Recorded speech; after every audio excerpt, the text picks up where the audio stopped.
Hey guys, and welcome to the WWE podcast. This is your week in review, and tonight we've got Ashley Mann joining us to discuss everything going on in WWE. And with just 2 weeks until WrestleMania, we cover everything, including Daniel Bryan being added to the main event of WrestleMania. Why exactly was that done? Because the fans wanted it or WWE wanted it? We cover that. Logan Paul, YouTube's Logan Paul, is going to be debuting on SmackDown next week to get involved in the Sami Zayn Kevin Owens storyline. And does Brock Lesnar return at WrestleMania to screw over Drew McIntyre? We cover this and, of course, so much more. Let's get everything going right now. Welcome to the WWE Podcast, your number one source for the latest in WWE news and straightforward analysis. Are you ready to get this thing going? Give me a hell yeah! I said give me a hell yeah! Then let's get this show started right now. All right, and welcome to the WWE Podcast for this Sunday, March 28th, 2021. As we creep closer and closer to WrestleMania, less than 2 weeks away now, 13 days away is WrestleMania. Insane to think about how fast time goes, but here we are, coming up on just 13 days until WrestleMania, and tonight we've got Ashley Mann joining us to talk about all of that. We talk about Roman Reigns and Daniel Bryan and the Edge with the triple threat. We talk about Logan Paul and Sami Zayn and Kevin Owens, Brock Lesnar's possible return, Lashley versus Drew McIntyre, The Fiend and Randy Orton, what kind of match that could be, Strowman and Shane McMahon, I should say, and a ton more. I mean, we cover everything, and we hope you enjoy the show. Just so you know, my fault. I had about 20 minutes of audio in, and hey, my audio went out, my own fault. So we had to recreate. Really, I have to thank her for taking the time to go over, do the recording over for the first 20, 30 minutes, because it's not fun to re-record and re-say everything you just said. So big shout out to Ashley for doing that as she didn't have to. And I really do appreciate that. I know everyone's time is precious, and I do appreciate that. So Ashley, thank you again for your patience as I work out my kinks technically. So, all right. Well, everybody, listen, if you want to get an ad-free experience of this show before WrestleMania season and into and through and past WrestleMania season, head over to Patreon. Get yourself in the door. $1 gets you every show ad-free and gets you priority positioning in our mailbag, meaning I will answer your questions first before any other questions or voicemails on every single mailbag that drops on Wednesdays. So head on over to Patreon if you want that type of experience, and you get you a shout out on the show as well. Another way to support the show as we head to WrestleMania is giving us a 5-star rating and review on Apple Podcasts or anywhere you can review us. That does help us out. Or if you do shopping on Amazon, head on over to the middle part of our homepage on WWEpodcast.com and click on the Amazon banner. It just kicks back anything that you buy, a portion of anything you buy to the show. It's basically telling Amazon, hey, they sent you. Let's give them a little bit of the percentage of the sale. So, all right. Well, guys, this is Ashley Mann and myself, longtime WWE podcast co-host, joining me to discuss everything that happened this week in WWE and looking ahead to WrestleMania 37 and beyond. So I really think you will enjoy this one. I'll be back on Tuesday for your Raw review, and then we're off to the races, guys. We're closing in on WrestleMania season, so I hope you stay with us through the duration of the season and beyond. So, guys, thanks again. As always, I'll talk to you next time. All right, guys, this is the WWE Podcast. We are here. This is actually take 2, believe it or not. I'll be very transparent. This is take 2 for my conversation with Ashley that about partway through we had technical issues on my end. But we are here with Ashley, and we're going to make it right this time. So, Ashley, I'm very glad you could be on the show. I appreciate your patience as this just continues to plague me. So, No, I am stoked to be here. Like I said, I am good for time tonight. It's you got me on a good night, Matt, if nothing else. So it's no worries. And like I said, I feel like I bring you bad luck, so it's Oh, probably my fault anyway. So I will take the it's blame. no, no, no, no, It's not don't. you. I shouldn't have. It's not you, it's me. Oh wow! Where that's like a thing. I should. I haven't heard that before. Right? Although no, I Write that one have down. in my personal life many years ago. I've heard that. Yes, it's not you, it's me. I just need time. Right. Yeah. So all right. Well, Ashley, let's jump into things here. I know that we had a pretty good dress rehearsal before this, but what I want to talk to you about first and foremost is Wrestlemania tickets. You've been looking. You've been thinking about going. What is going on with the WrestleMania ticket prices right now? This is just crazy what you told me, a little while ago about the prices of WrestleMania tickets and how they're doing things right now. Yes, indeed. So, like I told you, I am probably one of those quote unquote crazy people who was entertaining the idea of traveling down to Florida because I personally live in Virginia. So, whether I either drive, it's like a 10 to 11-hour drive itself, or of course, flying would be a different story. But either way, it'd be a nice little travel down there. So, for myself, again, me personally, if I'm gonna go down there and spend the money to make it down there and the hotel, whatever, I'm gonna want to go for both nights since it's a two-night event this year. So I was looking at, and of course I figured they would have combo packages. So I was looking at, and again, for me, if I'm gonna go down there, I'm gonna want to get a good experience and close enough, especially since there's no access, no nothing like that on the side. So I'm gonna want to get the full effect, right? So I'm gonna want to at least be either on the floor or that level right above it. So I was thinking the first 15-ish floors or rows on the floor, or maybe that section right above it, wouldn't be too crazy, and especially for a combo package. So, boy, was I wrong. I was looking at different seats, whether the individual seats itself, no way for me. Like an individual seat itself is anywhere from $750 to $1,000 just in and of itself, and especially the individual ones. They're probably if you're gonna get a good seat, like on like one of those floor seats, one of those first 15 rows, either if you're right near the ring or near the ramp, you're spending at least $800 to $1,000 just for one ticket. The combo packages aren't that much better. You may get like a few, like maybe a $50 to $100 off the ticket itself, but then like you're going to be spending all that in, for instance, like with Ticketmaster, with all those fees and then the taxes built around that. So it's just insane.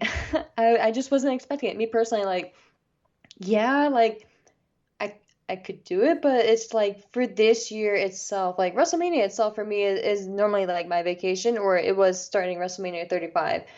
So ever since then, like I thoroughly enjoyed it. So last year I was planning on going. I had my ramp seat. I was literally right there on the edge. I was that seat right near the ramp. So of course with COVID that got canceled. But this year I was like, if there's a chance, maybe I'll look into it. But with these prices, Matt, I don't think so. I don't see it, especially, like we said earlier, like with other promotions and not trying to compare it, but like with this year in itself, this being its first show back for WWE being WrestleMania, like in one hand, I totally understand it business wise because they need to make a profit, but in the other hand, it's like, you've made all these other deals and like, yes, you haven't had ticket revenue and live sale events and things like that, but it's like, I don't know, you're already limiting it to 25,000, which I totally respect and I understand. But it's like you would think they would have been a little bit more lenient and reasonable with the prices for the tickets. So I don't know, maybe it's just me. Maybe I'm not that business savvy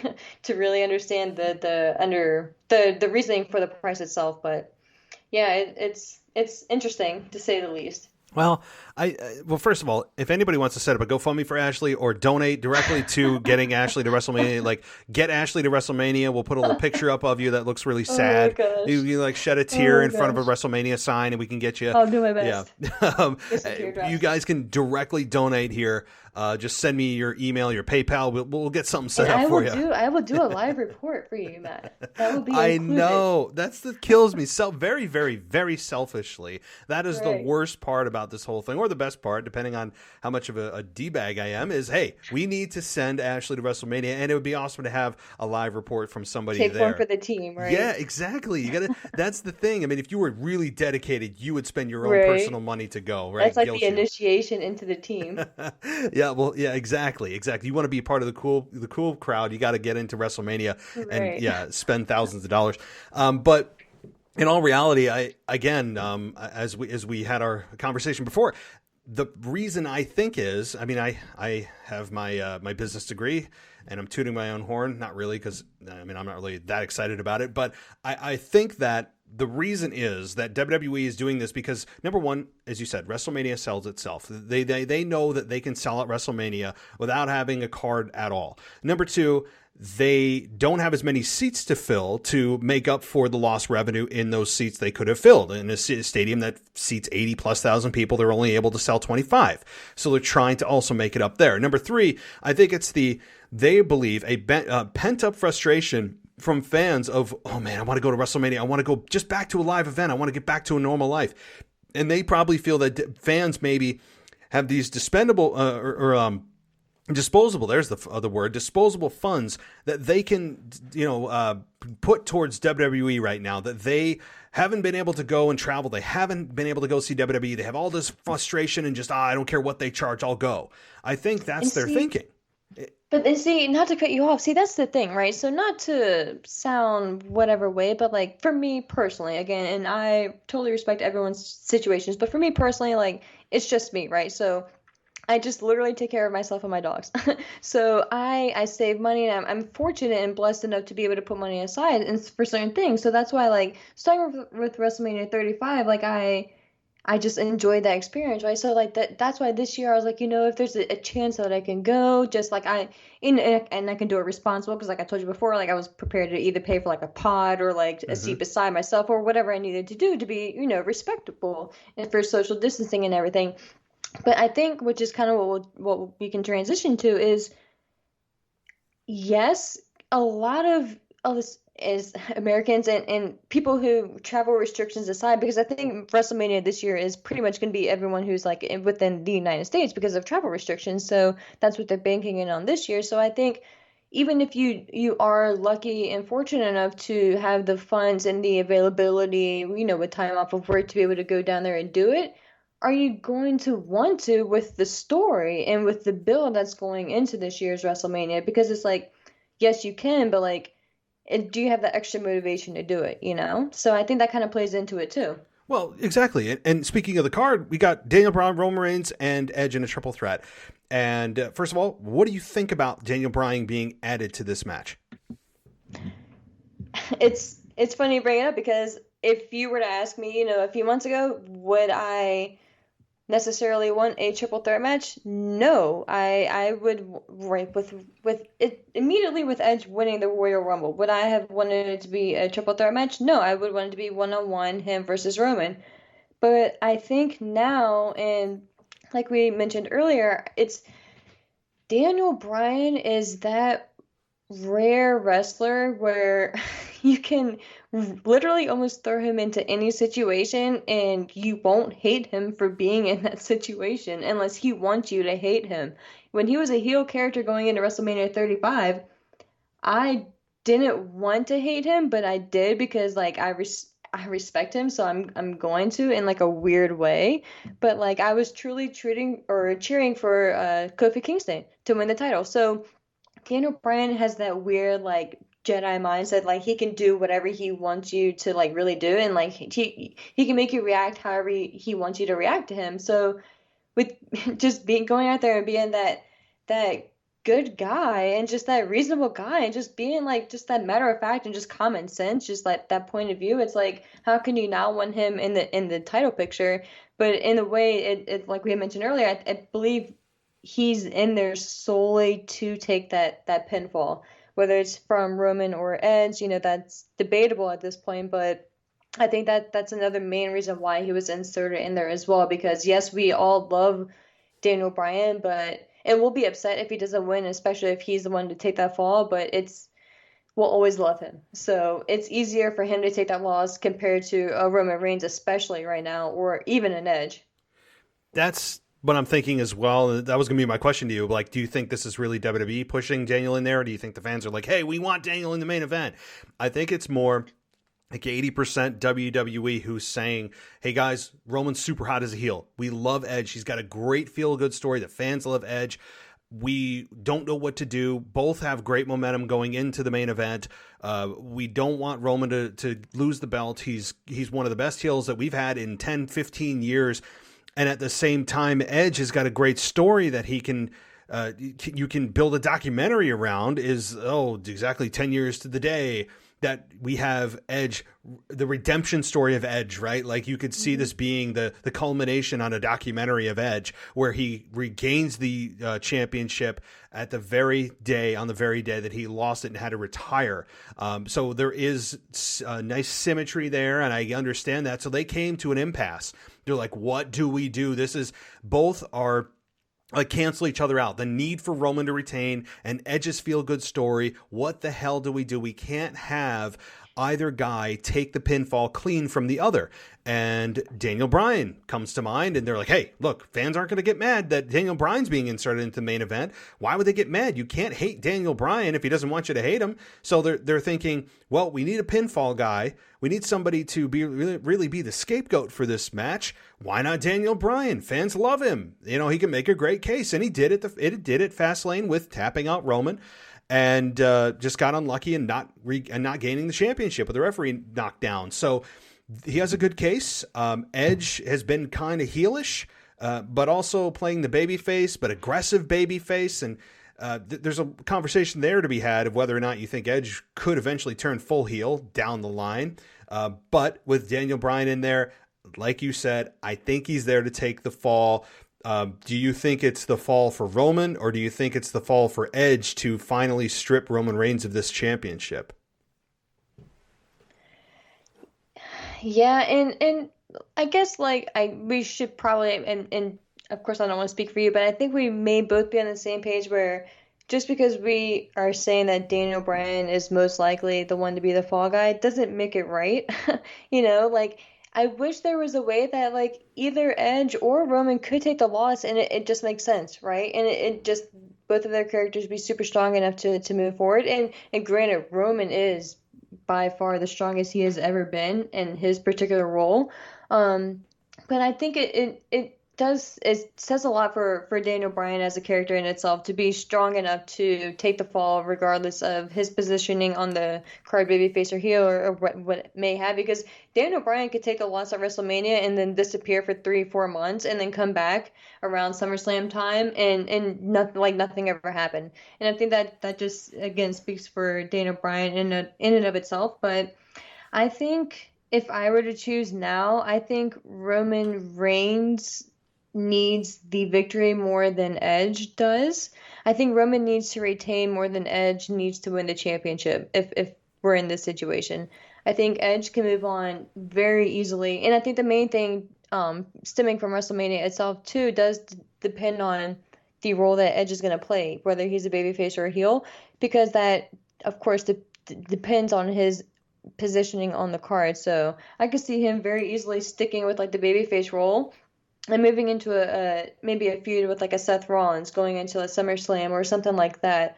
So I think there's just a lot more opportunity for Edge with him not being the champion, because being the champion, you obviously have that added pressure because you can't just have every match be a non-title match. Eventually you need to defend a title and things like that. So with Edge right now, I think he could go another 6-9 months without being a champion, and then maybe going into next year, maybe amp up and then go back for the title. But if you were to ask me a few months ago, I would say, no, you're crazy. Edge totally should win. But I think Roman needs to retain more than Edge needs to win right now.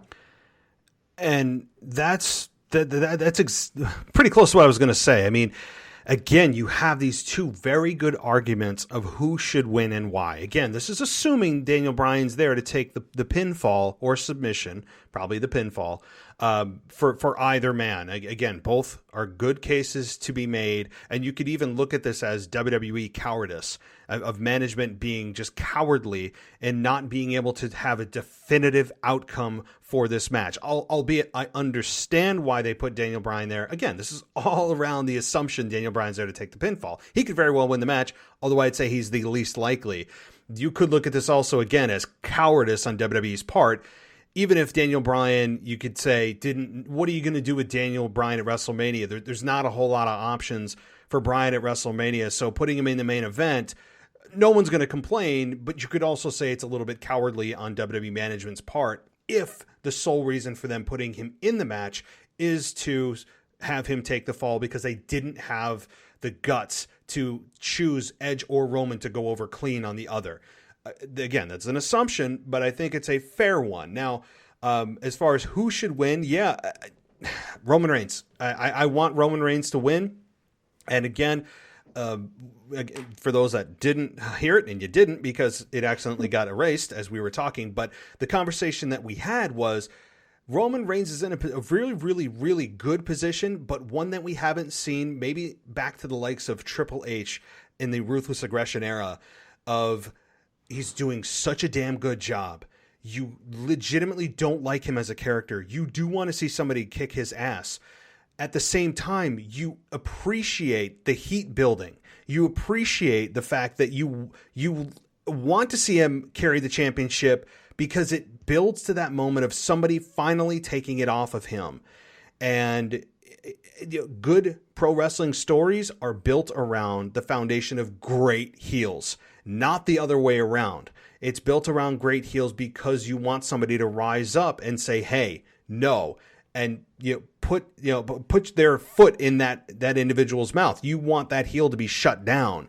So great heels create baby faces, I would say, rather than the other way around. Of course, it's a dance that both partners are needed.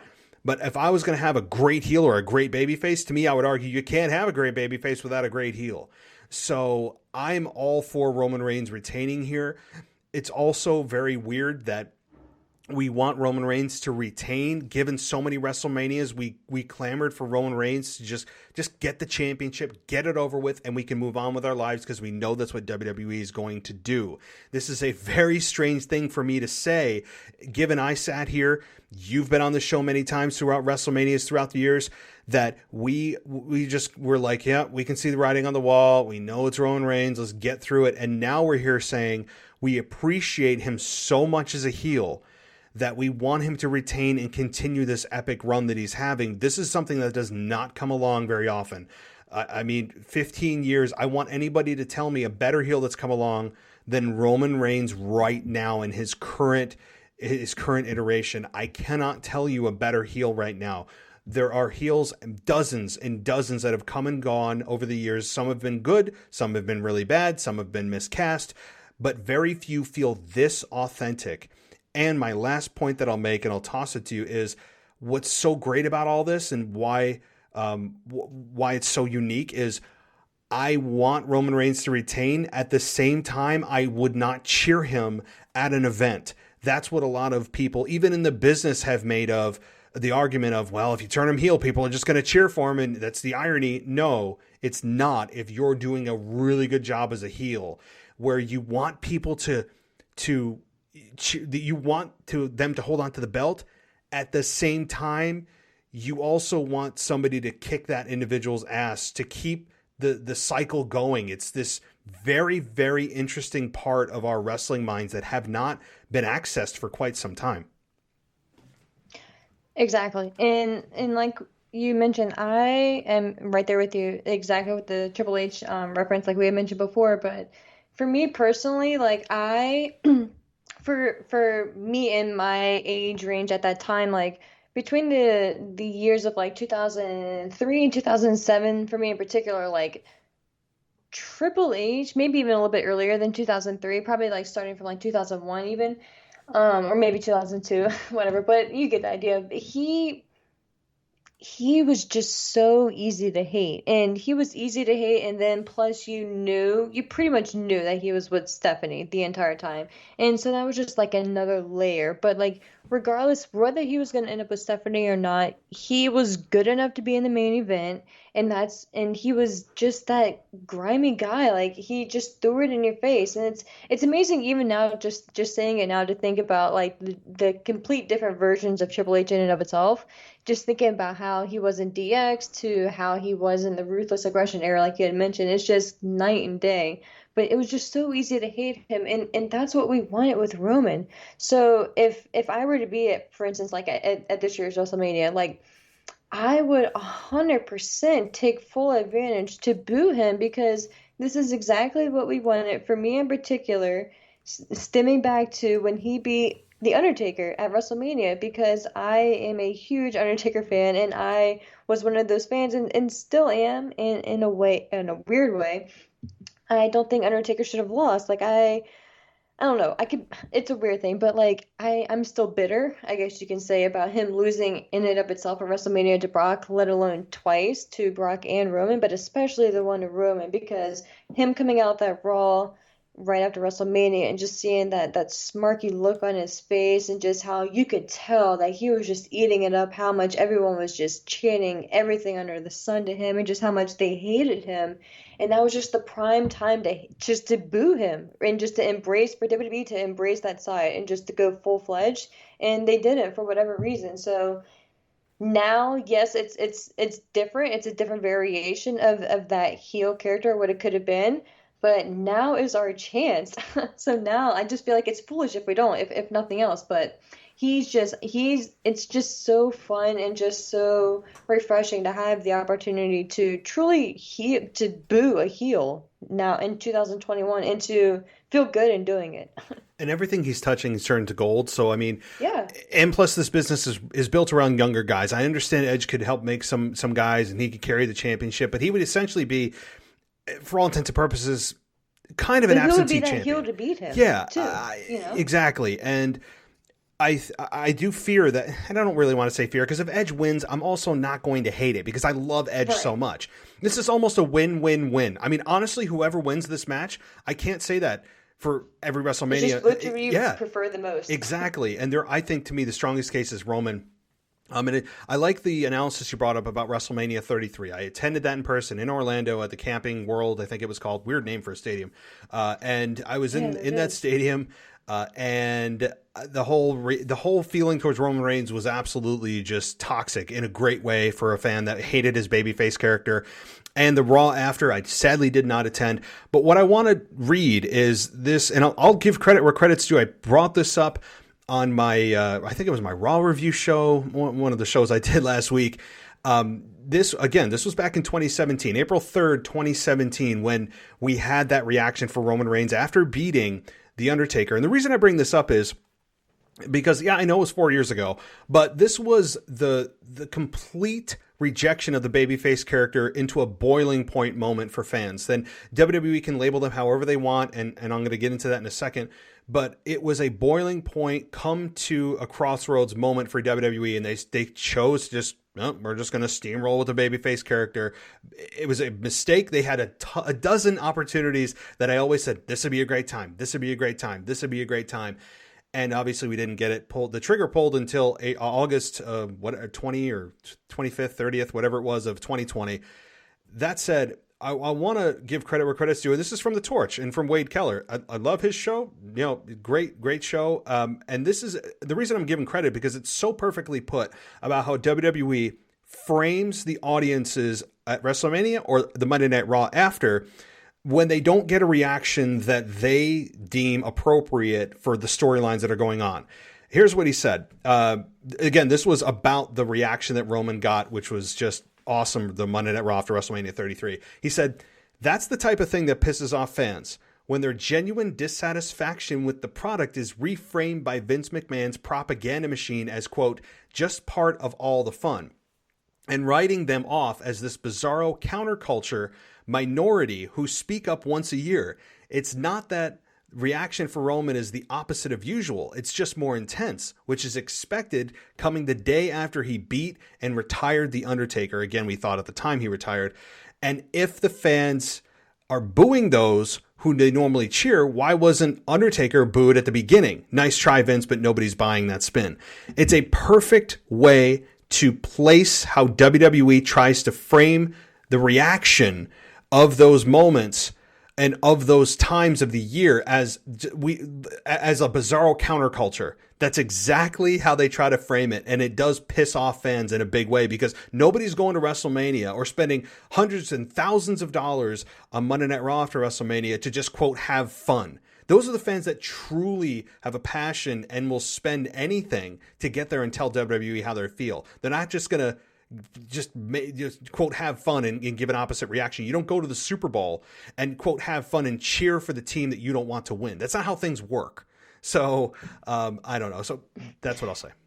So, and it's funny you bring that up because I kind of took that personally, right? So, and it stuck out to me. I'm pretty sure I remember hearing, because Michael Cole would always make it a point, him and Corey Graves in particular, especially whether it's the night after WrestleMania, the Raw after WrestleMania, or for instance, if they were to go to Canada, which I don't even remember the last time they went to Canada, but they would, because Canadian fans will always be those diehard fans as well, and they would always boo who they wanted to and cheer who they felt that needed to be cheered.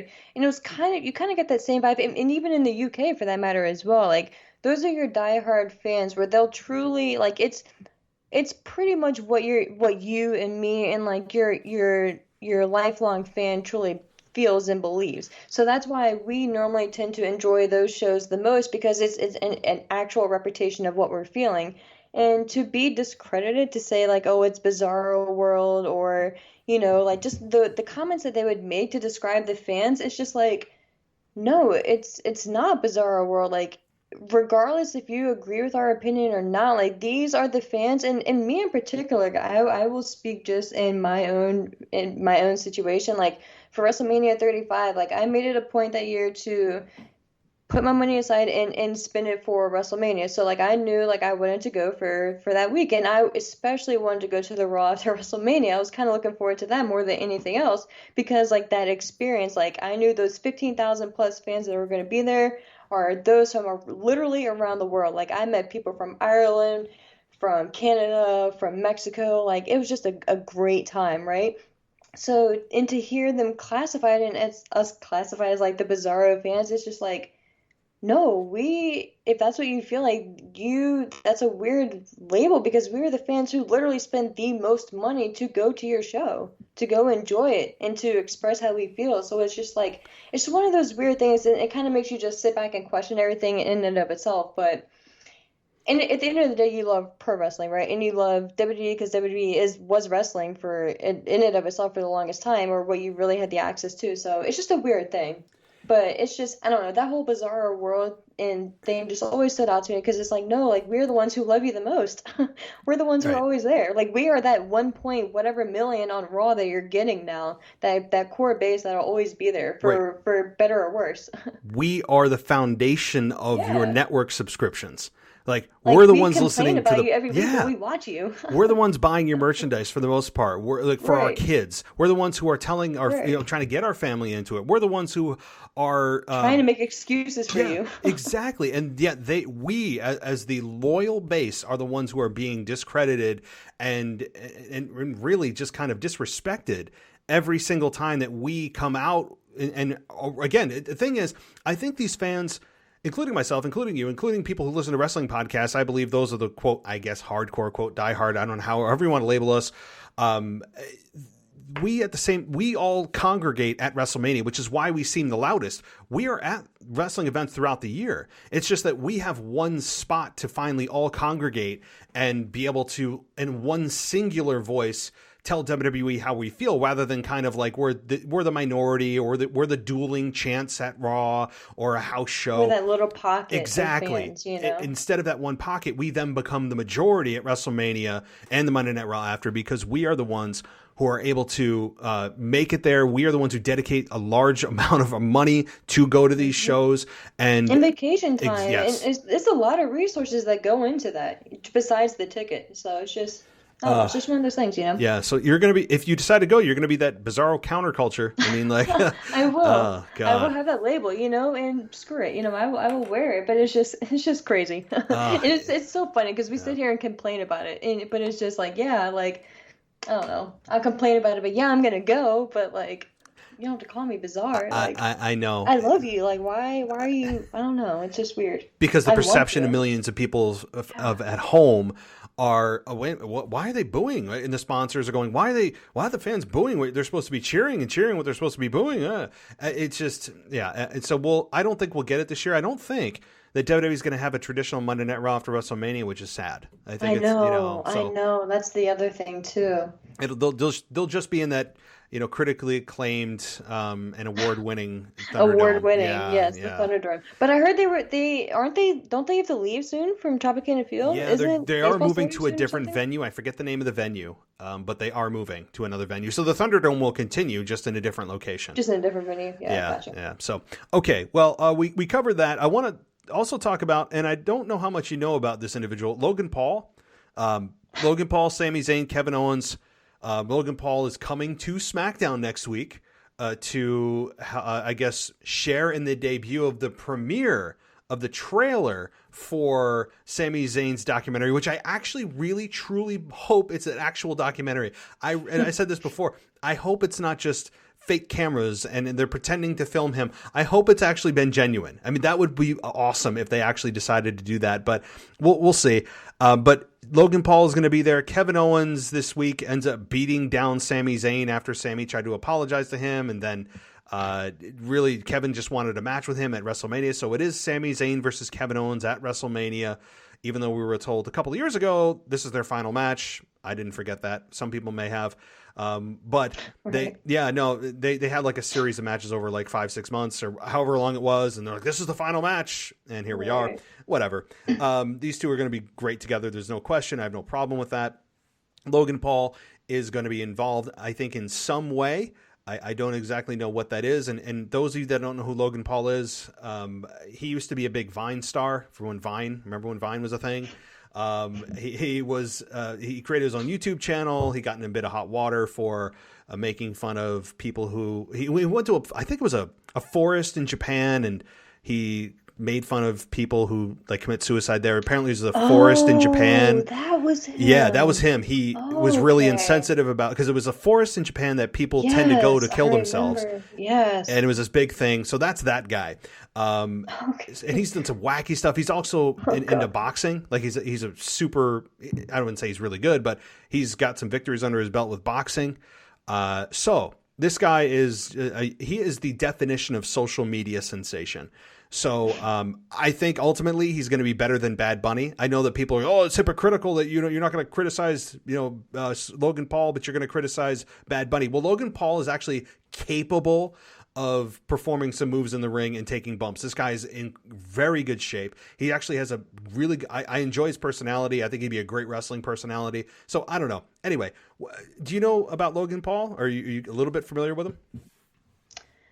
So, to be completely honest with you, I don't. I'm not really familiar with Logan Paul. I do remember, since you brought it up, that whole incident with the whole suicide thing and from Japan and stuff like that. But I never realized it was him until you brought it up now.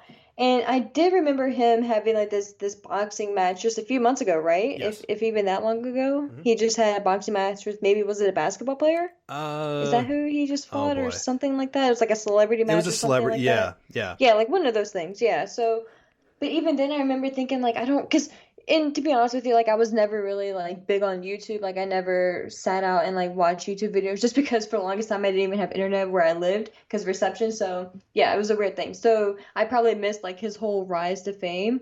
But if nothing else, like I'm just happy for Sami. I'm happy for Sami Zayn, because if nothing else, it brings awareness to him.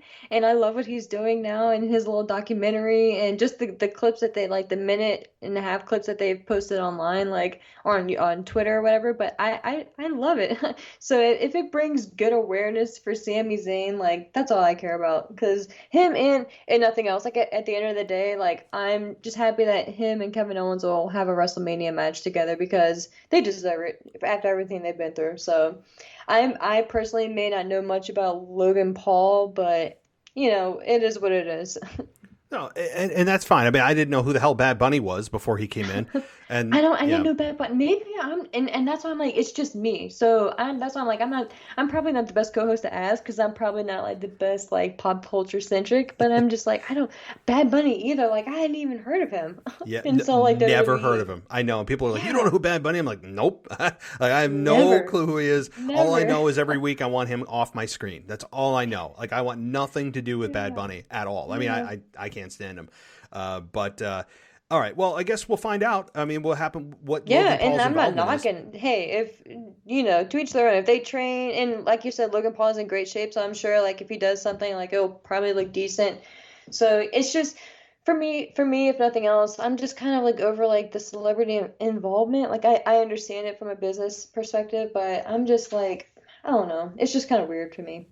As a normal week to week wrestling fan, seeing celebrities get involved is usually an embarrassment. I mean, not all the time, but 9 times out of 10, you just kind of roll your eyes because they make the celebrity look good. Nobody ever really takes a bump. I mean, Right. I think the best ever iteration of WWE bringing in a celebrity and actually making it work for a match at WrestleMania.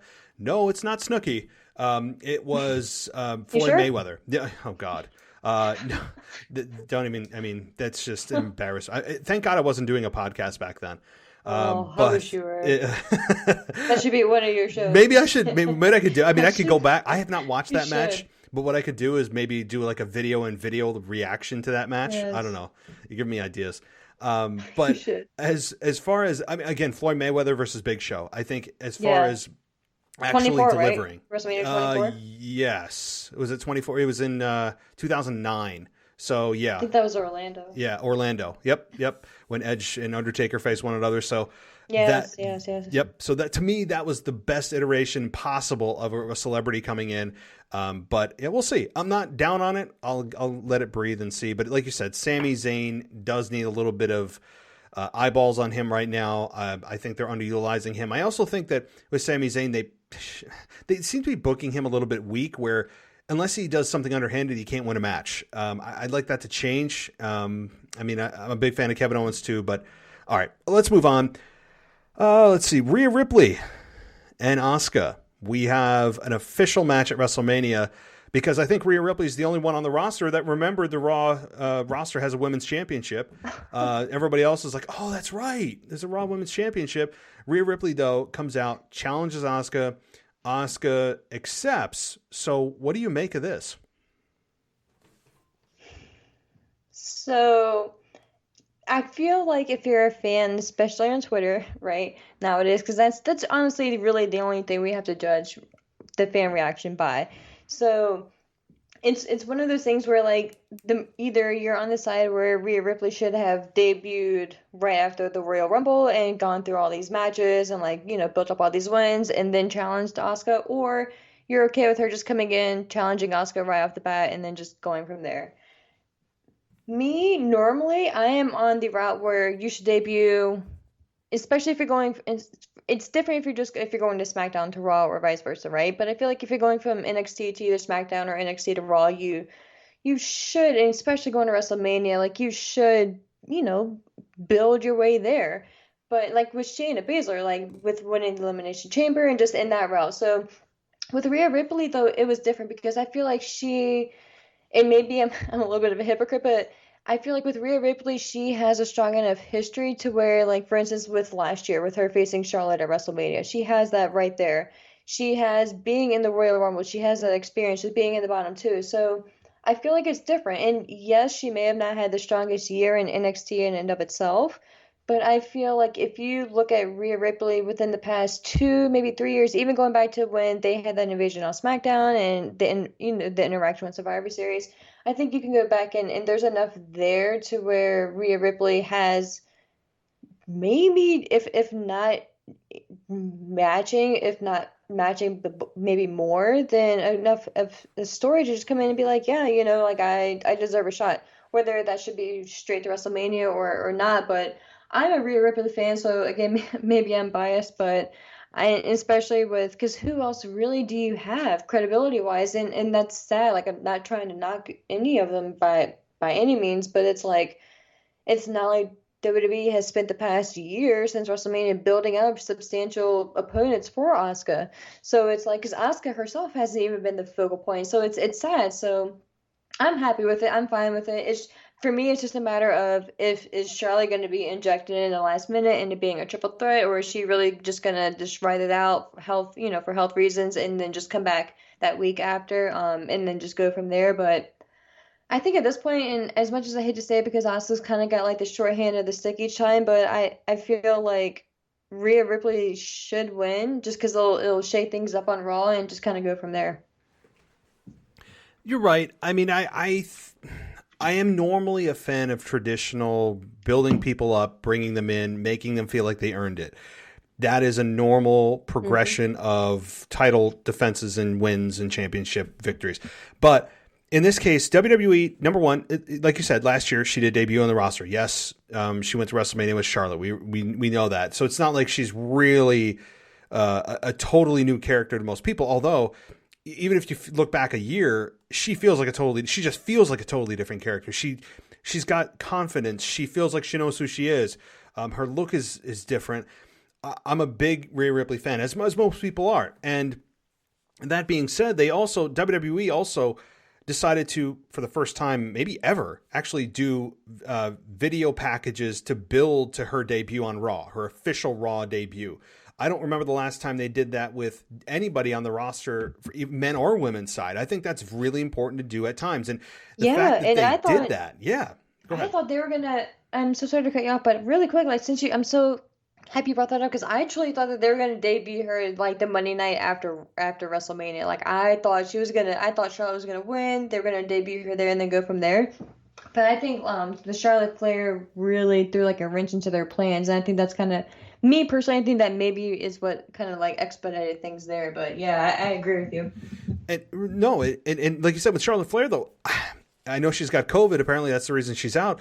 But the COVID guidelines are you have to just quarantine for 2 weeks. Well, that timeline will work perfectly with being able to get into WrestleMania. So does Charlotte get interjected and just bam, make it a triple threat like she did with WrestleMania 35 with Becky and Ronda Rousey when it should have totally just been one-on-one, and I'm still bitter about it. With Charlotte, I will not get over that. I will not. And she took the championship from Asuka 2 weeks before just so ridiculous. I never followed up on that. Never explained it. Didn't care. Still burns me, man. I know. It's been 2 years. I don't care. I don't either. No, it's just wrong. It's one of those things on the list, right? Yep, it's on that list. So I have no problem with Rhea Ripley being in the main event with Asuka. Like you said, it seems like it almost is a complete foregone conclusion that Rhea Ripley wins this because it would not just shake things up, but make you remember that the women have a championship on Raw. It would immediately bring attention to Rhea Ripley, who I think is ready for the big time. I don't think WWE would think that either if they didn't create all these videos, create all this pressure, or create all of this build for somebody that they didn't think could handle that pressure. I think Rhea Ripley is ready as she'll ever be to come to the roster and make a big splash and beat Asuka. Again, maybe Charlotte's injected. Even if Charlotte's interjected, I don't think it's going to matter the outcome. I think Rhea Ripley is going to come away with the Raw Women's Championship, and we finally get the attention on the championship like it deserves. That's really what I'm looking most forward to, because I believe that the Raw Women's Championship hasn't been defended on a pay-per-view in like 6 months. I mean, I'm pretty actually sure on that. Which is insane. There's no reason for that. Asuka's your champion. There's no reason you can't. It's just, you have, and that's what burns me too, which is a whole other story. With Raw, you have 3 hours. Like, you have no story for Asuka? And you have 3 hours every week? Nope. Like, and I don't want to hear. hear. No reason. I don't want to hear. You have a deep roster for women. That's like, the thing, and you could say, "Well, who's going to face Asuka?" Well, to me, it doesn't matter. You build it. You have a year between WrestleMania. And yes, even that aside, not looking at WrestleMania, just in the interim of, well, what are we going to do between SummerSlam and WrestleMania? We don't really have an event for Asuka. I'd call BS on that, because I would say, while you don't plan on the championship changing hands from Asuka to whoever, and that's fine. You could at least build women in the process of contending for the championship. I mean, it's like, why would you want to pay them and not use them? It's ridiculous, and everyone just suddenly forgets that the Raw Women's Championship. Like, no one even talked about it. It wasn't even discussed. And then this past week, I think it was who was it? Tom Phillips, whoever was hosting Monday Night Raw for the announce team, said they had the audacity to say that over the last few months, Asuka's really shown her toughness. I'm like, what are you talking about? That? Yes, that was you. Right? I'm like, what? Where? Yes. Where's this? She got her teeth kicked in, and then she took 3 weeks off to go, get veneers in or something. Like, what? Where's the toughness? I understand Asuka is tough. I have no disrespect for her at all. It's not about Asuka. It's about the comment that we're supposed to just pretend that Asuka or the Raw Women's Championship is defending it every week and on the show. Come on, it's ridiculous. Yeah. So, oh my God. Okay, moving on though. I do want to ask you about Braun Strowman and Shane McMahon. That's all I'll say. I won't even direct the conversation. Go ahead. You just had to go there. Yeah, I'm gonna let you. I'm gonna let you take it. I'm not gonna guide you how I feel. You just had to take that turn. Yeah. I think what truly topped it off was the sound effects that we got for Roman, or for Strowman rather, for his charge into you mean Shane. He doesn't actually make that sound? I thought it was okay. Oh, forgive me. Pardon me. It very well could be legit. But out of nowhere, he's been on the main roster for how long now? And yeah, it's just, when I heard that, I literally had to rewind, and I was like, no, there's no way. Me too. And sure enough, it was there. And now it's just like, besides the fact this story is essentially built off of him being called stupid and having slime poured on him, and that's pretty much it, essentially. Like, I don't get it. Like, I would have just been more likely to have been okay with the whole idea with him wanting the endpoint of Shane versus Braun at WrestleMania for Shane to do whatever crazy thing he's gonna do, which I'm sure it'll be a fine match. Like, don't get me wrong, and that's the crazy thing, right? And I feel like that's a weird thing about WrestleMania. It's like, we can sit here and talk about the story building into like a lot of the matches, but for whatever weird reason, the matches themselves always end up being pretty good, or at least decent. So I don't know, it's just a weird thing, but the route they chose to go was stupid, and having Shane go out there and sing with Elias, and it's just, I don't know, it's just a weird thing, man. I don't get it, and I just feel bad for Strowman, and that's the thing too. Like, should I feel bad for Strowman? Like, because he's not looking the best in this situation, but then again, he's getting a match at WrestleMania with Shane, so it's like, well, if you look at Shane's track record, like, he's gone against Undertaker at WrestleMania, so it's like another weird thing. So the storyline, no, I'm not hearing the sound effects. Like, why? It's like, are we kids? Are we literally kids? That's all you need to know about this story, is that they need sound effects put in real time. Why? In what world? We're not supposed to know what he's going to do. Like, it's supposed to be a fight. Like, exactly. How do they know? And, like, I don't know. And even furthermore, when you look at the physics of this, and I'm not trying to grind this into a powder of just completely breaking down the plausibility of things, because pro wrestling in and of itself isn't plausible when you break individual things down. That said, when you look at this from what he does, when he does his little, like, revving up the engine like Thomas the Tank Engine, and he's going around the ring, like, he can, you can't go that fast around a square, right? Like, it's not a straight line. So he's not actually gaining any momentum by going around the ring one full time, right, because you have to, there are corners. And physics will tell you have to slow your momentum or you will slam into the wall because you can't run in a straight line. So he's actually not gaining any more speed. It's the most just ridiculous. It's almost as if they said in the board meeting or production meeting, whatever they're doing, they're like, hey guys, Braun Strowman, he's kind of worn out this monster among men thing. And he did. And I agree that there needed to be a little bit more added. They're like, well, anybody got anything? And, maybe somebody's kid was watching, Shining Time Station. Everybody remember that show? And they're like, hey, oh man, that reminds me of Braun Strowman. And Vince is like, damn it, I love it. And that's essentially how it took off. Is he's a train, he's a locomotive, the Strowman Express. None of this makes sense. It's completely forced. And then they put sound effects in. It's ridiculous. That totally made it over the edge. Outside of that, like you said, this whole thing is built on a weak middle school insult of saying, yeah, you're stupid. And then Braun Strowman, who just is perpetually angry about everything. I mean, that's all he is angry all the time about everything. Gets into the mic, puts his mouth over the mic like he always does, and he's like, Shane. I mean, he's always, I don't know. That was really good. I mean, well, thanks, I guess. He just is always the angry monster. And I'm not a Braun Strowman hater. I think that Braun Strowman has a lot of value on the roster. He's got himself in really good shape from when he was in the Wyatt family. Exactly. I think he looks better as a shaved head than he did as, the receding hairline ponytail that he had. I love all of that. He's good on the mic. But there's very little depth to Braun Strowman outside of he's a monster that's always angry and he's going to beat people up. Like that's it. I mean, he's got a great look. He's got a lot of tools, but there's very little depth. And this storyline has very little depth other than Shane on the mic stuttering. And is it me or does Shane McMahon come out on the mic and he's always out of breath? No matter if he just walks out on the stage, he's sweating and out of breath. I'm like, what are you doing backstage? What is Shane doing? Is he that little shuffle, right? I guess. But if that gets him out of breath, that's not a good sign for a match. I mean, so I don't know. This whole storyline, again, it's not the worst thing I've ever seen in WWE. I'm not going to rant too hard about it because I've certainly seen worse.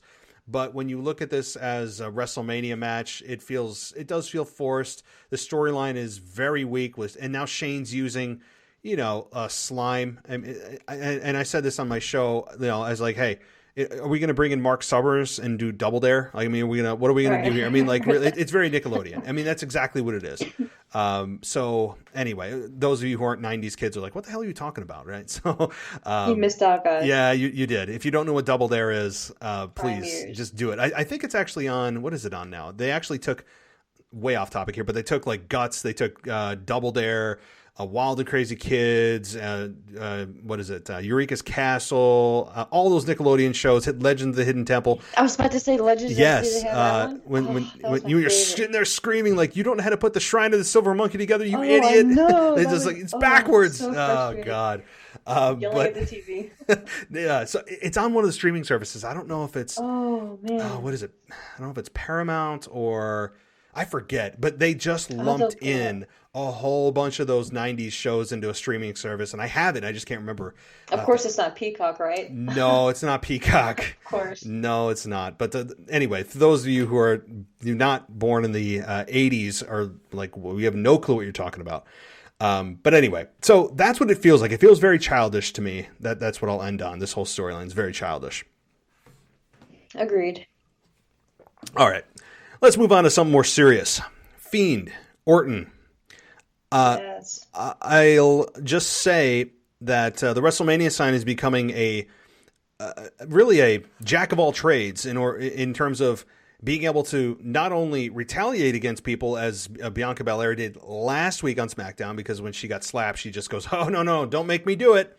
Don't make me do it, Sasha. She points to the WrestleMania sign in retaliation. This past week, we got The Fiend, out of all people, and Alexa Bliss pointing to the WrestleMania sign after they put down Orton on Raw. Orton RKO'd The Fiend, as if, lighting somebody on fire isn't bad enough. Boy, the RKO is even more devastating, but Randy Orton was not smart enough to realize that's not going to be good enough to put down The Fiend. The Fiend hits him with Sister Abigail, and we have Alexa and The Fiend pointing to the WrestleMania sign, and immediately get an announcement from the commentary team saying it's now official. I'm like, how? I mean, like, we don't need a contract signing. How do you know that he wasn't just pointing to WrestleMania saying, I'll see you at WrestleMania, or maybe he has another plan? How do you know? I mean, right. Like, it's just so ridiculous. He could just be showing up there. Yeah. Like, I mean, doesn't mean he doesn't want to match. Exactly. I mean, there's so many just things wrong logically with them immediately announcing it, but whatever. It's The Fiend. It's Orton at WrestleMania. The only thing we don't know, of course, is the stipulation. Do you have any just speculation on what the hell the stipulation could be? Well, that was what I was just about to ask you, just to confirm, because we have not heard any type of specific stipulation for it. It's just that they're going to be facing each other at WrestleMania, correct? Like nothing's changed. Yep. That And Braun heard? Strowman and Shane. Shane said Braun can take any stipulation he wants, which we haven't heard. So there's going to be a lot of stipulations added. Right. Here. Yeah. Yep. Well, so man, for the Fiend and Randy Orton though, in particular, it's this one. It's truly where do you go from here? And the match itself aside, I am a big fan of his new look. When I saw him, I legit kind of got like a little goosebumps. I was like, wow, this is legit. Like I love the look. I'm so we could say a lot about WWE, right? And we do. We have even on the show. But for whatever reason with the Fiend, and even I guess we shouldn't even give him 100% pass because there's that whole him versus Seth Rollins at Hell in a Cell match that should never have happened. All that aside, but with the Fiend, character wise and story wise, like they have protected him in a weird way. So to see the progression in that. A lot of characters and a lot of wrestlers will have just been gone for a few months, come back, kind of like nothing ever happened, depending on the route they want to go, or it wouldn't have been to that effect. But they truly spend time, money, and effort into changing his character when they need to. And just to see the willingness and the commitment to it is kind of refreshing in a way, kind of compared to Roman Reigns in a complete 180 on the spectrum, but just in the sense of character development, if nothing else. So in a way, for me, like I've always been a huge fan of the Fiend. I'm just happy to see that they stuck with it, and to me personally, I think he looks kind of cool. So I'm just happy to see him back in a different view altogether, and to see kind of what they do with Alexa Bliss. But I kind of like after WrestleMania, I kind of want her to do her own thing, still be kind of like the twisted version of herself, but kind of like go back into like singles competition and just kind of be more of a wrestler going forward. But I honestly, Matt, have no idea what kind of match they can do at WrestleMania. But in a way, like I don't think you can go back to like a Firefly Funhouse because correct me if I'm wrong, but we haven't seen Bray, have we? Like Bray Wyatt himself in a while? Nope. So, and that's that's it's so weird, but that's truly the only way to get into the Firefly Funhouse is through Bray Wyatt himself, not through the Fiend. It's through Bray. So I feel like unless they do something on Raw tomorrow night, or maybe within a week going into it, I don't know how you can do a Firefly Funhouse in the same effect where you did last year, like with a John Cena or something. So and if you don't do that, it's like truly, what else do you do? Well, I don't think they'll do anything cinematic because now we actually have fans to think about. I think fans will be pissed. Exactly, yeah. You spend $7.50 a ticket minimum, and they're like they do something you could be sitting on your couch, comfortably in your home and watch. I think fans would lose their minds, and rightfully so. So I think they're staying away from that. It's got to be something in ring. I just don't know, man. I really have no clue what they're going to do because, like you said, they booked themselves into a corner. What do you do besides an Inferno match? Do you do? I mean, I'm trying to like think of something even more extreme. And is it maybe an Inferno Hell in a Cell match? You have to start combining stipulations. I mean, like a cage that's on fire, or with a Buried Alive. If they just stick with stuff that they already have. I mean, would like a Buried Alive be comparable? But Undertaker, has there ever been a Buried Alive that Undertaker hasn't been involved in? I mean, yeah, maybe. Wasn't there one with Shane and Kane? Maybe Kane just interfered. I could be completely wrong. Oh no, you might be right. No, Kane and I don't know. I remember, was that the one when he put the car battery? 2003 with like the whole that whole thing with his mom. No, I think that was an ambulance match. Maybe. Yeah, I remember that very well. But anyway, it could be a Buried Alive. I'm for it. If they tell me this is a straight up wrestling match, I really. How do you beat him? Yeah, you can't go from 100 to 0. I mean, that would make no sense. It's got to be something where it's again, but I don't know what you do more extreme. As I said, maybe it's a cage on fire or I don't know. I really don't know. This is because you can't get any more extreme than an Inferno. So they're going to have to probably take a step back. But and I wonder if they didn't think when they originally booked the Inferno match, if they didn't think fans were going to be able to be in attendance, and that's why they did it then. because they've done plenty of Inferno matches in the past with fans obviously present. So I wonder if they maybe didn't think that they would even have the opportunity, and now they're just trying to, Maybe. end it once and for all in front of us. Yeah, I would think also, like you said too, this has to be the end. This has to be the end of this. They've been going on 4 months now of The Fiend and Randy Orton.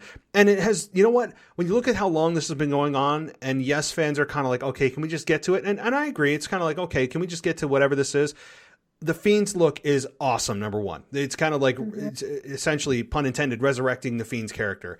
It's great to see him look the way he has. Whoever is in charge of the costuming for The Fiend, and I'm sure Bray Wyatt has a big hand in it, needs to be given a raise. I mean, Did he it's reach movie back out quality. to that Tom guy? Tom's the I don't know. I his haven't name. The heard same guy who who. designed his mask. Savili or something like that.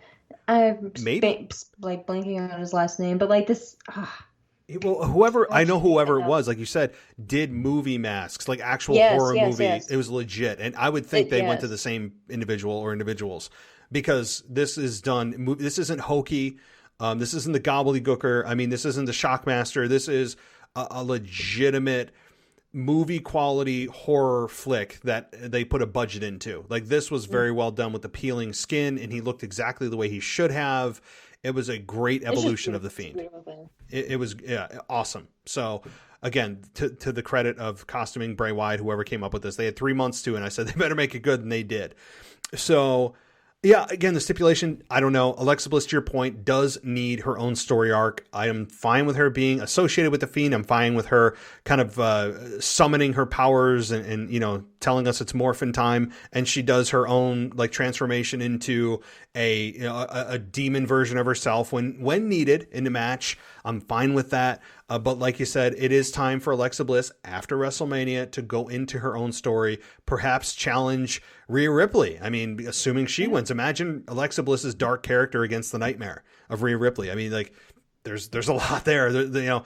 Alexa Bliss going into the women's division and challenging for the championship after WrestleMania is really intriguing. So And to have the Fiend there, like the Fiend, you don't have to break them up. Like imagine, like you said, her going into a storyline with Rhea Ripley and having the Fiend by her side, and just what it would do for the credibility of Rhea and Alexa Bliss going forward. Like it would just be that visual itself would be. You don't even have to do anything crazy. Just having the Fiend by Alexa's side and in the ring, face to face with him and Rhea Ripley. Like I just think that would be money. So it's just there's just so many ways you could take it. It really is. And I know we're already talking about post-WrestleMania, but you have to kind of look past it. And this year, Alexa Bliss, crazily, doesn't have her own match. When you look at this, all the great stuff she's done, she doesn't get rewarded with a WrestleMania match. Yes, I'm sure she'll be ringside for whatever crazy stipulation, but it is weird that all of what Alexa Bliss has done, she doesn't get rewarded with an actual match at WrestleMania. So there is that. But Speaking of not having a match at WrestleMania with the women, not to cut you off, but Bayley. Can we please talk about Bayley? Well, I was just about to get to the SmackDown side. I was going to talk about Sasha Banks and Bianca Belair, but talk about Bayley first. What the hell? I love Bayley. I will admit to being biased to Bayley, but her heel, I think, especially with this, if you want to talk about like superstars or wrestlers, however you want to classify them, who have like just carried the show.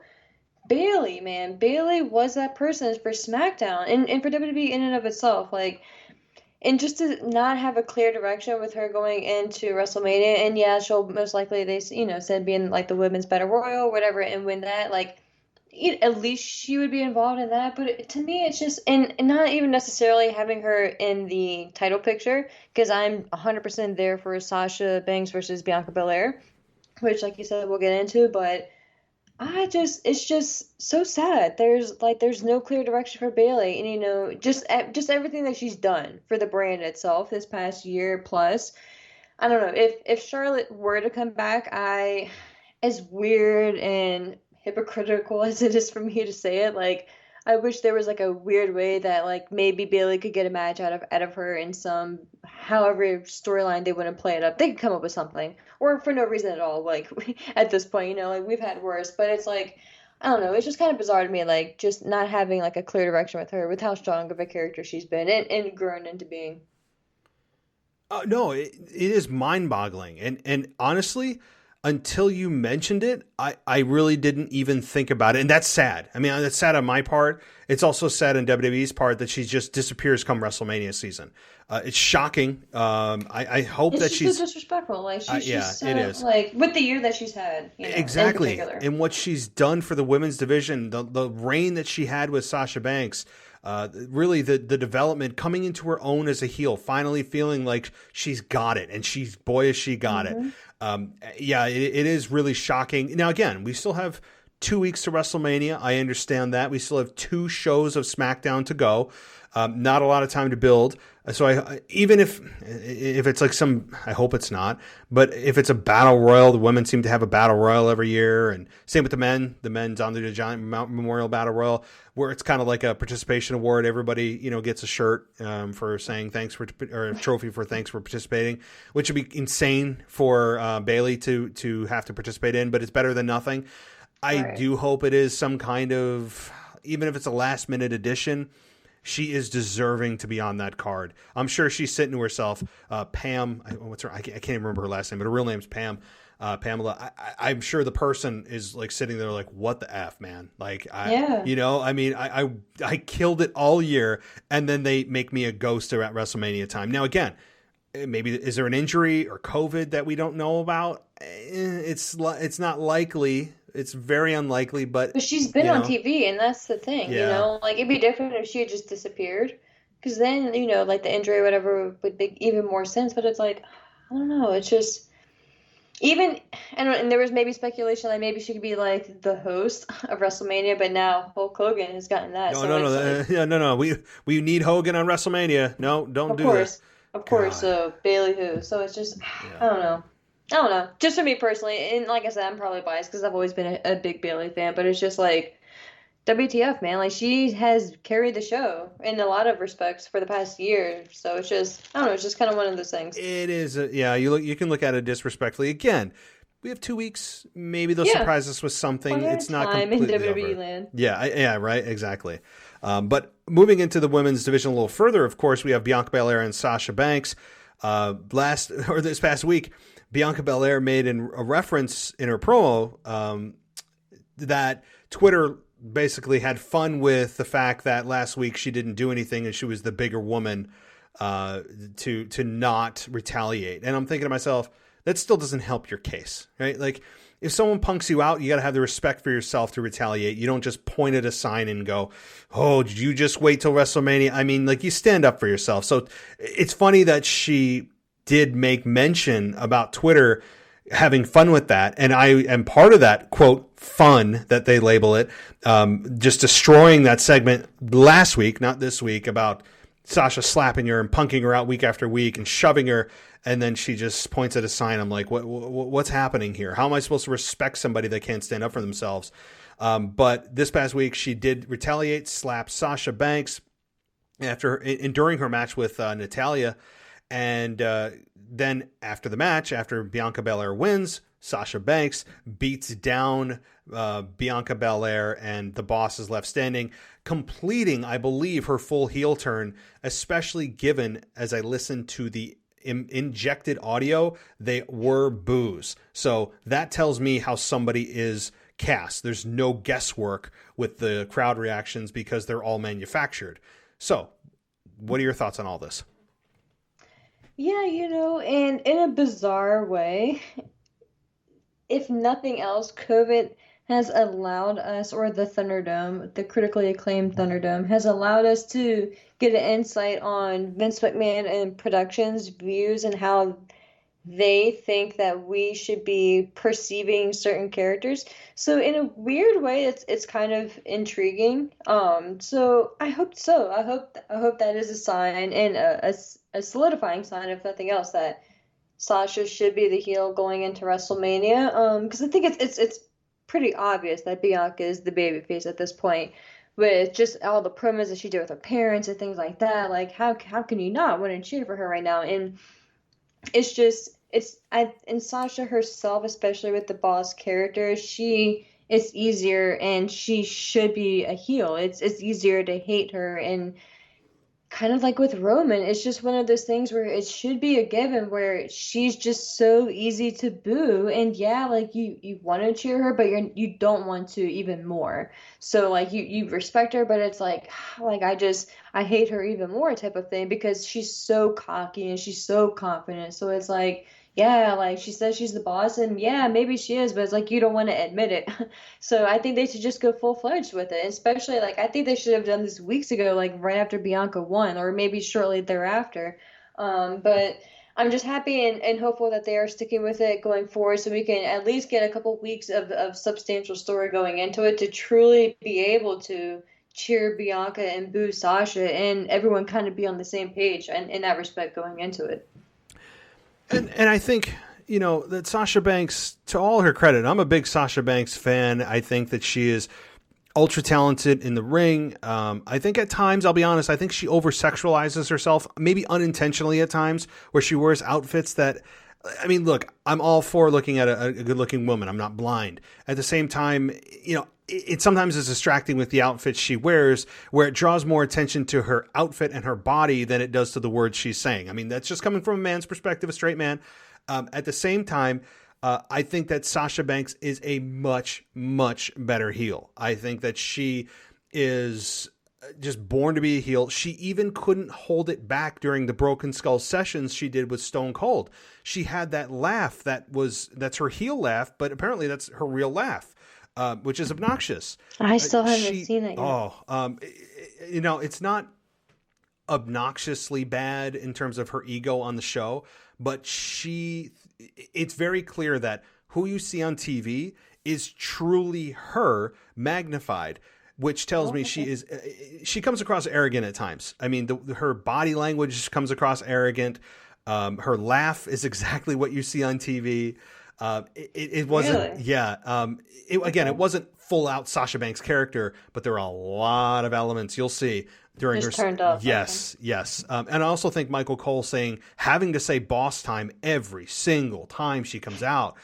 Why? It's like saying big dog, except it's you know, Sasha Banks. So I don't think Cole is helping her case. So now they turn her fully heel. Great. It's exactly where she should be. I think Bianca Belair has done a nice job of at least being more likable than Sasha Banks in her role.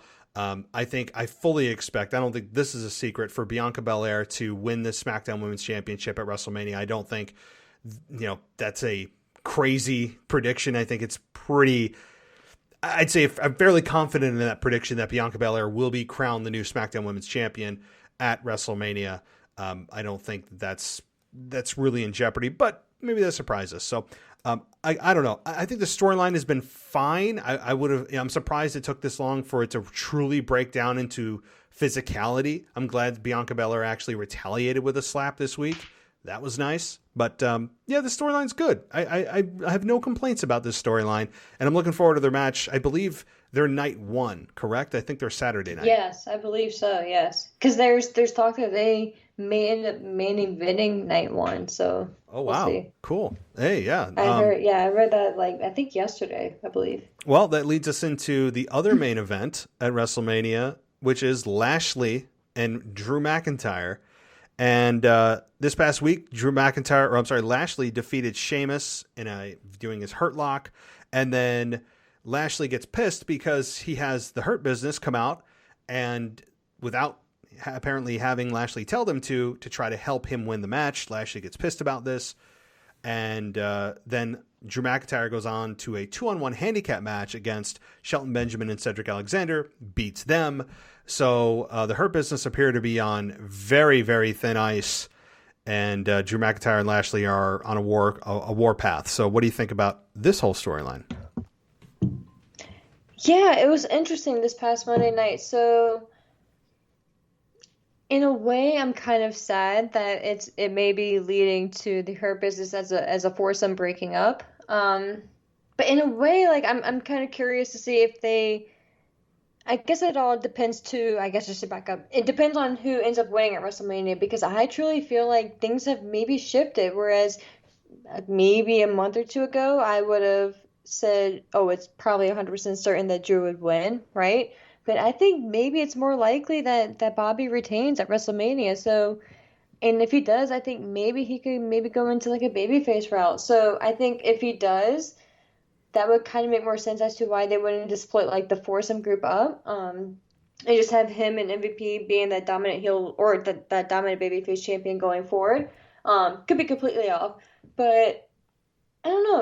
It was interesting this past Monday night, and I'm curious to see what they do with the next 2 weeks going forward to see like what story they truly come up with besides pretty much Bobby Lashley screwing Drew out of the championship, which I guess isn't a story in and of itself, and that's how the Miz was able to cash in a Money in the Bank contract. But I don't know. I just think for WrestleMania's main event storyline, you need a little bit more, or just more like anger, or just more, I don't know, just more substance there. So it's interesting to see, but and I feel kind of bad for Drew. Like I feel like maybe it would have been, and I could be completely off, but I feel like it maybe would have been more of a for sure thing that Drew would have won at WrestleMania if this was like maybe a month or a month and a half ago. But now I think there may be more of a likelihood that Bobby retains. What do you think? Well, I think the most interesting part of this match, and no disrespect for either man, I'm actually really looking forward to this match, is the crowd reaction. Because I think fans are going to be extremely torn on what to do here. I keep forgetting in a weird way, right? As much as we talk about it, but I'm just like, in a weird way, I forget that there's actually going to be fans there. Yeah, like real people. Yeah, like human beings there in person. So that to me, no disrespect to either guy, I really want to know how fans react to this, because you have Bobby Lashley on one hand that waited 16, 17 years. Many people thought that he was underutilized or is long overdue, and they felt that same way with Drew last year. And now you have Bobby Lashley, freshly champion, and you have Drew McIntyre, who lost the championship in a heel way. Miz is the one who cashed in, but Lashley did the dirty work. So Miz was the transitional champion for a week.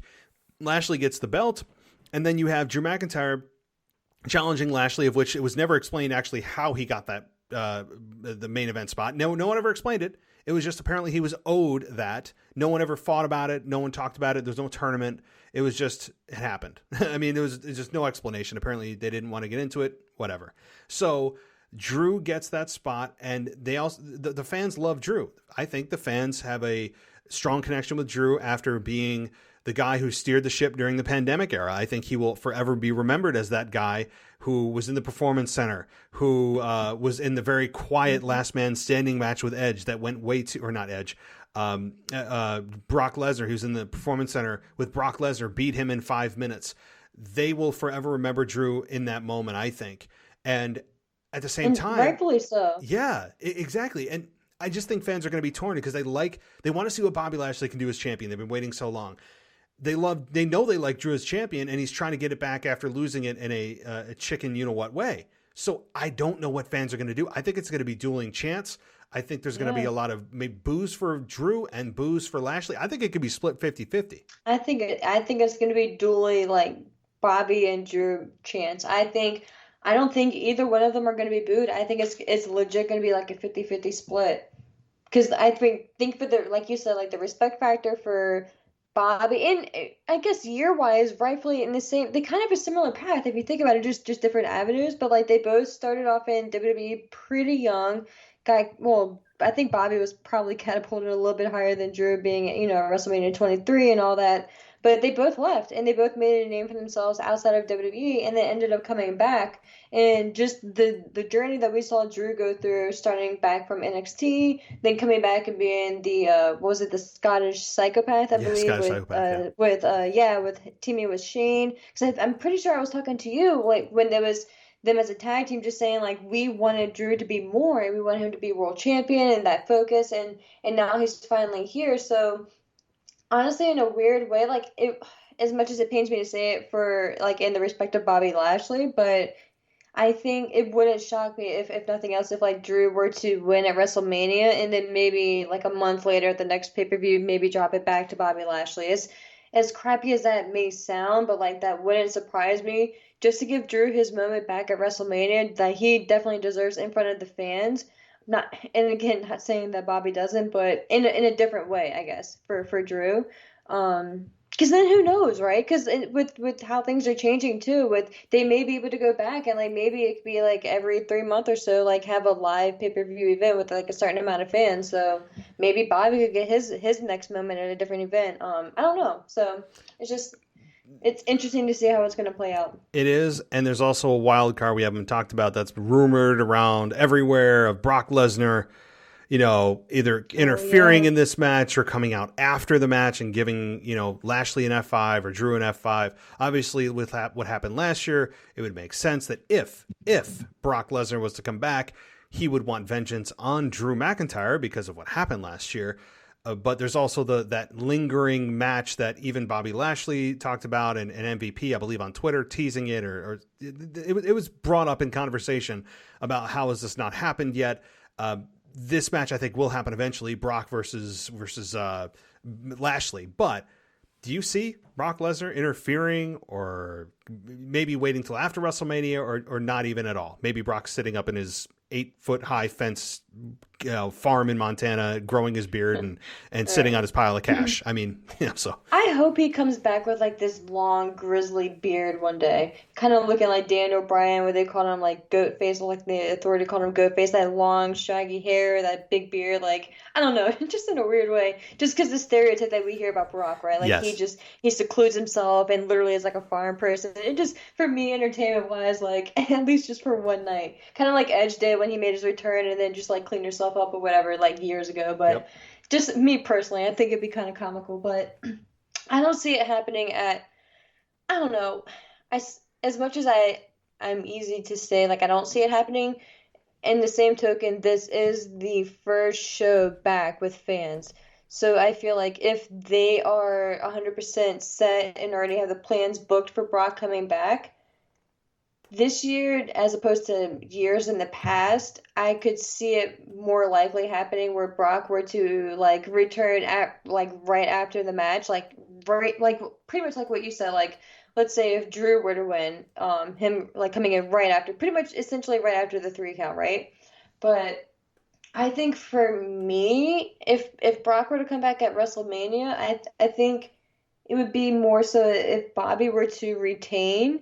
And then Brock would come in and interfere, or not interfere, but come in right after the 3 count and give him an F5.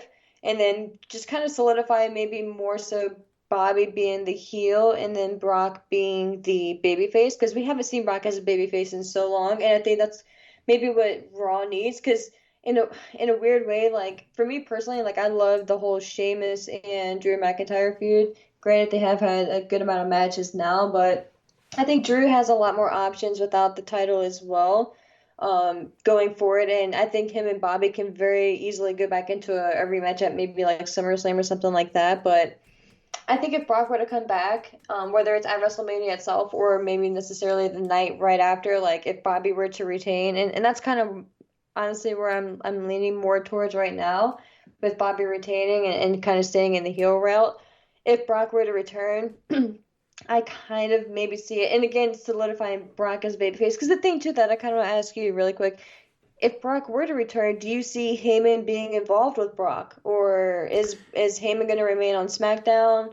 Or is he going to go back with Brock? And are we even going to acknowledge it? Or how that dynamic would play out? Because I think that would kind of have a big play in it as well, though. I think Brock needs a mouthpiece. There's no... I mean, like, I have no problem with Brock on the mic, but sometimes he does need somebody to speak for him. He comes off awkwardly or doesn't deliver the promo right. Especially going against MVP, too. Well, that's the thing. And imagine Heyman versus MVP on the mic. I mean, that would be awesome. Right. I think that what they would do if, again, we're like 4 steps ahead, but if Brock was to come back and, of course, F5 Lashley and Paul Heyman comes back to manage Lesnar, I think there would be some acknowledgement that Paul Heyman is doing double duty. The good thing is they're on separate shows right now where it would be Paul Heyman on SmackDown in his old world with Roman Reigns as the tribal chief, the council to the tribal chief, and then we have Brock Lesnar on Monday Night Raw. I mean, that could be something that is explainable, and Heyman could acknowledge it right at the beginning of, I know I have my business on SmackDown, but this is Monday Night Raw. He wants to be the advocate for 2 world champions. Exactly. He could have Brock gearing towards Bobby to be the champion on Raw. So it's so easy with him. I don't think he it's could say even one a problem. statement and be done. Yep. Yep, exactly. Just acknowledge it. If they don't acknowledge it, I think that's a mistake. I don't want my intelligence insulted. Just tell me off the bat, like, yeah, I know you're working both shows, but explain how that happened. I mean, just one quick thing and then move on.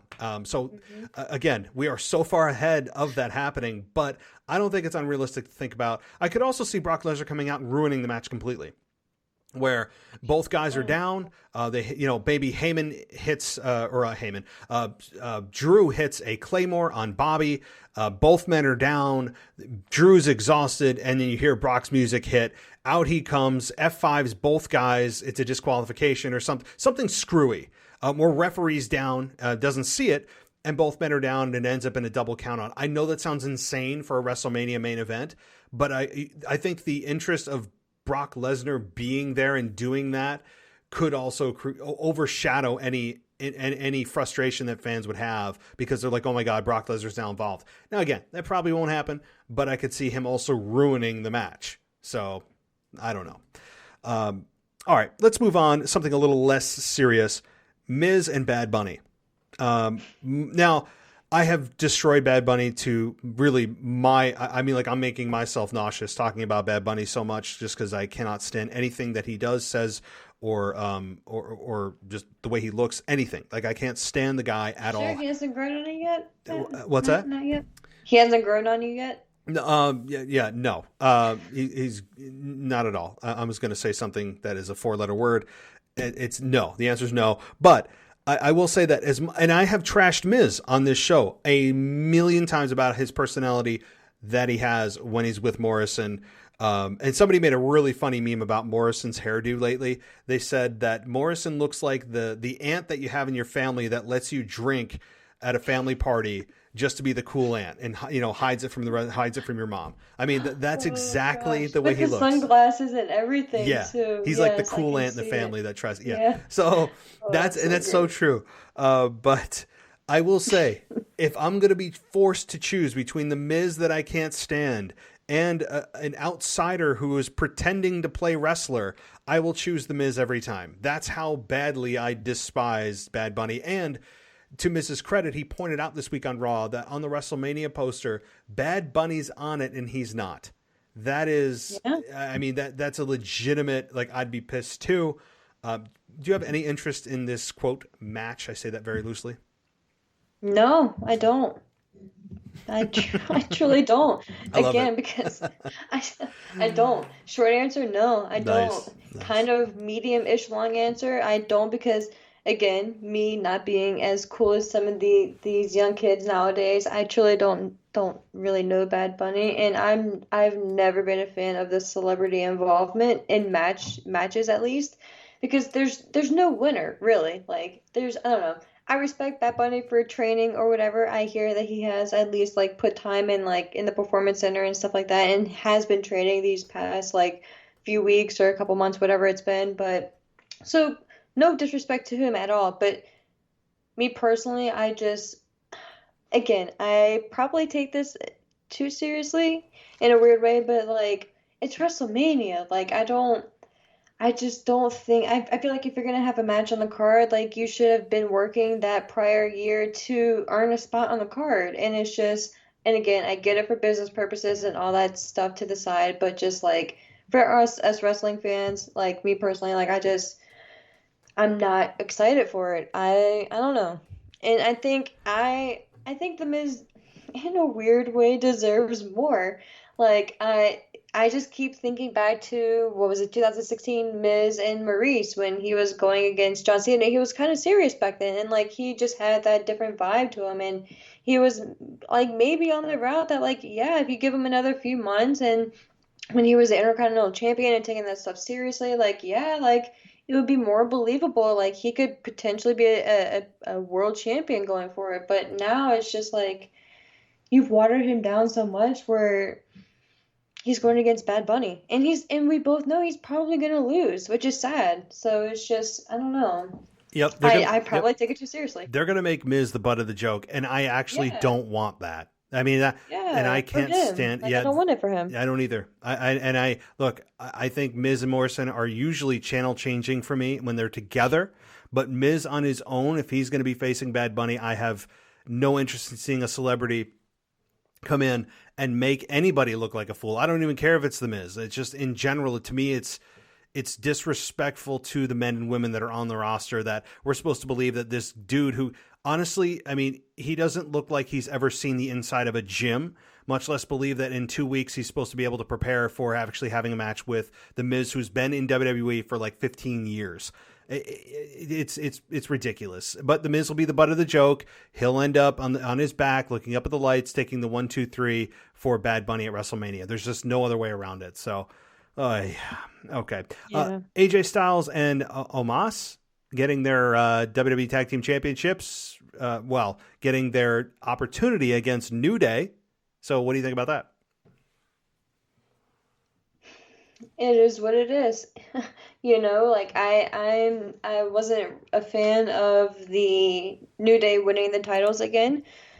I get it. You need a match going into WrestleMania, I guess, or a tag team match rather going into WrestleMania for them, but I guess in a way too, it kind of depends on what they're going to do with Bobby Lashley and the Hurt Business going forward, but I was thoroughly enjoying like the Hurt Business, or in obviously Shelton and Cedric being tag team champions. So I really wasn't expecting them to lose when they did. So that kind of was surprising to me.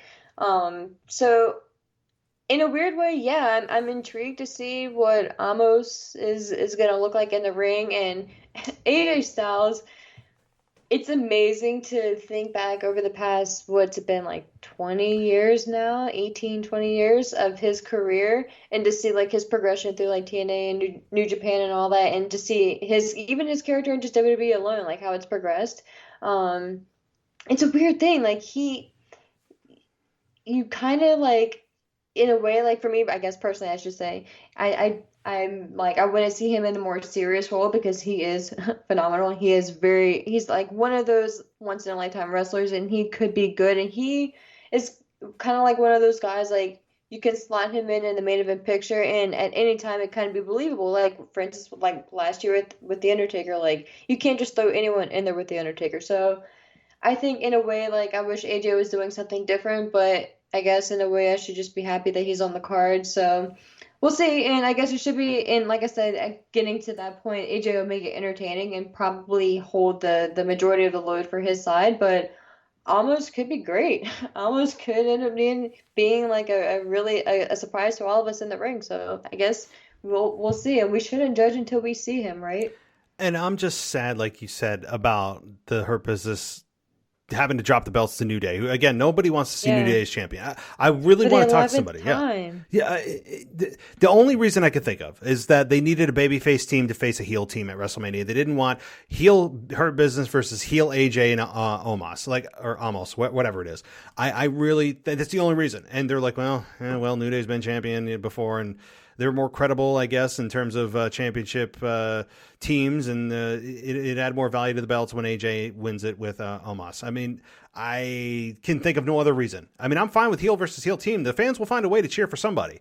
I mean, I think it would be AJ Styles. Let him cheer. Exactly. Just let him cheer AJ for the match. Yeah. Just get it done with. Yeah, I just, that's the only reason I can think of. I was very angry when they dropped it from the Hurt Business, and I was sad that it seems like Hurt Business is going away. I think that it's a big mistake. I think it's done wonders for all involved in that group. I mean, it really, when it started, I said, oh boy, they're just throwing everybody together. It doesn't have anything going on, which is what they do at times. And this thing turned into gold. I mean, MVP is a big part of the reason for that. But Shelton Benjamin, Cedric Alexander held up their end. Obviously, Bobby Lashley did what he did. But yeah, so anyway, I think AJ and Omos will probably win the championships at WrestleMania. That's my thinking, which I'm fine with, because I really want to see what he can do in the ring. He's either going to be Great Khali Part 2, or he's going to be an athletic Braun Strowman. So a future Hall of Famer is what you're saying. Yeah. Oh, don't get me started on that. I mean, jeez. There's so many things on that. I mean, I know why they're doing it, but is he? When you look at some of the matches, if anybody didn't know, he accidentally eliminated himself from a Royal Rumble before. Great Khali, there is YouTube footage of it. He actually went over the top rope. Maybe it wasn't a Royal Rumble. It might have been a Battle Royal, some kind of match where if you went over the top rope, you know what I'm talking about? Yeah, I do. I think it was like a regular Battle Royal. God, after we finish this, I'm gonna go look it up. It's the funniest thing ever. And the referee's I like, "What are you remember hearing doing?" Yeah. Yeah. The guy, what I don't know. He's, I guess, best known. He did work with the Undertaker on SmackDown, I think, in like 2005, around that area, And bless 2006. the Undertaker for that. Oh, was it?